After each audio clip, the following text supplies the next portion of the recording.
Hello everyone, আসসালামু আলাইকুম। কী অবস্থা সবার, কেমন আছেন? আশা করি সবাই অনেক ভালো আছেন।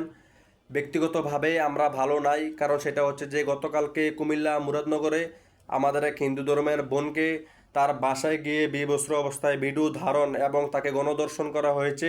তার জন্য অত্যন্ত দুঃখ প্রকাশ করছি এবং এই দর্শনের সাথে যারা জড়িত রয়েছেন তাদের প্রত্যেকটার উপযুক্ত শাস্তি দাবি করছি। এবং এই দর্শকরা যে দলের হোক না কেন, তাদেরকে পৃথিবীর যে কোনো প্রান্তেই তারা থাকুক না কেন, তাদেরকে ধরে এনে জনসমুদ্রে তাদের বিচার কার্যকর করতে হবে। আর আপনারা এখন সুশীল সমাজ, আপনাদের সবল বড় বড় কথা, আপনারা এখন কোথায়?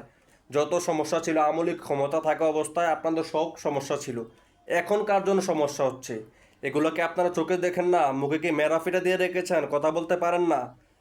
আসলে আমাদের দেশের আইন কানুন এখন অন্যরকম হয়ে গেছে। এই যে কুমিল্লা মুরাদনগরের যে বিষয়টা, 3-4 দিন হয়তো এটা ফেসবুকে তোলপাড় হবে, তারপর কয়েকদিন পর এটা নিয়ে আস্তে করে ডাউন হয়ে যাবে। তারপর দর্শকরা আবার সুযোগ পাবে, আবার একটা দর্শন করবে, আবার একটা মা ইজ্জত হারাবে, আবার একটা বোন ইজ্জত হারাবে। এভাবেই চলছে আমাদের দেশ। তো কুমিল্লা মুরাদনগরে যে কাহিনিটা হয়েছে, তার উপযুক্ত শাস্তি দর্শকদের পেতে হবে। আমরা ইনশাল্লাহ আশাবাদী এদের শাস্তি হবে এই দেশের মাটিতে, জনসমুদ্রের মাঝখানে, ইনশাল্লাহ।